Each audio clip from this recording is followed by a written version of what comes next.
Oh, very good morning, children. I hope you all are doing well. So, today in this class, we are going to start our next chapter, chapter number 9 of your English book, which is given on page number 57. The name of the chapter is The Four Princes. It's a poem which is written by the poet Kate Greenaway. So, let's just start with the poem by reading the first paragraph of your book. Okay, of the poem. Okay, so the first paragraph says the four princesses lived in a green tower, a bright green tower in the middle of the sea, and no one could think, oh, no one could think who the four princesses could be. Okay, or so in this paragraph, we all get to know that the poet is talking about the four princes who lived in a green tower, which is in the middle of the sea. Where the sea is situated, it is in the middle of the sea, and no one could think who the four princes could be. Okay, so in this paragraph, there are four princesses who lived in a green tower, और जो tower है वो बिल्कुल समुद्र के बीचों बीच में बना हुआ है, और जो टावर है वो पूरा ब्राइट ग्रीन कलर का टावर है। And no one could think, और कोई भी बता नहीं सकता है कि वो जो फोर प्रिंसेस हैं वो कहाँ से आई हैं, या उनके बारे में किसी को कोई भी जानकारी नहीं है, कोई भी इन्फॉर्मेशन नहीं है कि where are they from. Now in the second paragraph the poet is saying one look to the north, one to the south and one to the east and one to the west. Okay, so इसमें जो poet है वो कहते हैं कि एक princess जो है वो नॉर्थ डायरेक्शन में देखती है, दूसरी जो है साउथ डायरेक्शन में देखती है, and the one two the east, और जो एक और प्रिंसेस है वो ईस्ट डायरेक्शन में देखती है, और जो दूसरी रहती है लास्ट वाली वो कहाँ देखती है, वेस्ट डायरेक्शन में।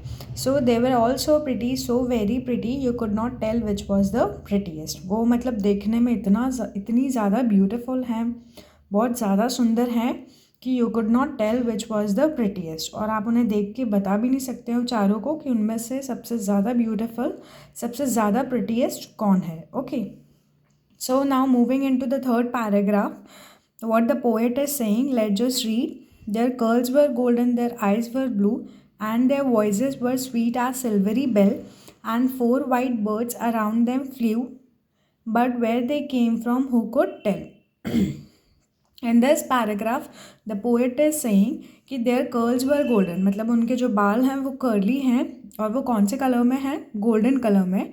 their eyes were blue, और उनकी जो आँखें हैं प्रिंसेस की वो ब्लू कलर में हैं, and their voices were sweet as silvery bell, मतलब कुछ जो चांदी की घंटियाँ होती हैं उससे भी ज़्यादा, और इनफैक्ट उसी की तरह बिल्कुल सिमिलरली स्वीट हैं उनकी आवाज़ें। And four white birds around them flee, अब वो टावर के आसपास वाइट कलर की जो बर्ड्स हैं वो घूमती रहती हैं, उड़ती रहती हैं मतलब।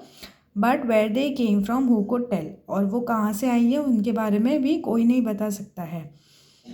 Now moving to the fourth paragraph, what the poet is saying, who could tell, for no one knew, and not a word could you hear them say, but the sound of their singing like church bells ringing would sweetly float as they passed away.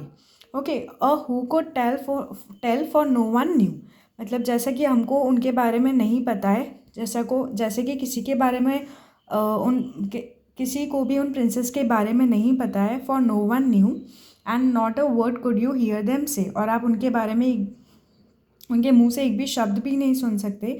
But the sound of their singing, लेकिन जो उनका गाने का sound है, it's like church bells ringing, मतलब church की जो घंटियाँ होती हैं वो जैसे बजती हैं, उनकी आवाज़ भी उतनी ही स्वीट है। Would sweetly float as they passed away, मतलब फ्लोट मतलब उनकी आवाज़ें ऐसी लगती थी जैसे कि हवा में बिल्कुल स्लोली मूव कर रही हैं, और अपन को पता भी नहीं चल रहा है, इतनी ज़्यादा स्वीट थी उन चारों प्रिंसेस की आवाज़। Okay, now in the last paragraph the poet is saying, for under the sun and under the stars they often sailed on the distant sea, मतलब सूरज के नीचे और तारों के नीचे, they often sailed on the distant sea, मतलब वो बोट के सहारे अपने सी तक जाती थी, अपने समुद्र तक, जहाँ पे उनका ग्रीन टावर था जिसमें वो रहती थी। There in the green tower and roses bower, okay, मतलब वो समुद्र बोट के हेल्प से जाती थी अपने समुद्र के पास में जहाँ उनका टावर था। And the roses bower, bower means a pleasant place under the branches of tree, मतलब वहाँ पे एक पेड़ भी था जिसमें बहुत सारे रोजेस भी थे। दे लेव्ड अगेन अ मिस्ट्री, और फिर वो वापस से ही वहीं पे जाके रहने लगती थी। So no one could even tell about them that they where they came from, और कोई भी नहीं बता सकता था कि वो चारों पंछी कहाँ से आए थे और वो चारों प्रिंसेस वहाँ पे कहाँ से आई थी, और उनके बारे में भी किसी को कुछ नहीं पता था। So this was this poem, it's a mystery. We did not get to know that where the princess came from and they lived again a mystery, और फिर वापस से वो उसी तरह उसी टावर में जो समुद्र के बीच में था, सी के बीच में, वहीं पे वो जाके रहने लगती है। So this is a poem which is all about the four princesses and the white birds which flew around that tower, and this poem is written by Kate Greenaway. So this is all for today. Thank you children, I hope you all had enjoyed the poem today. Good day.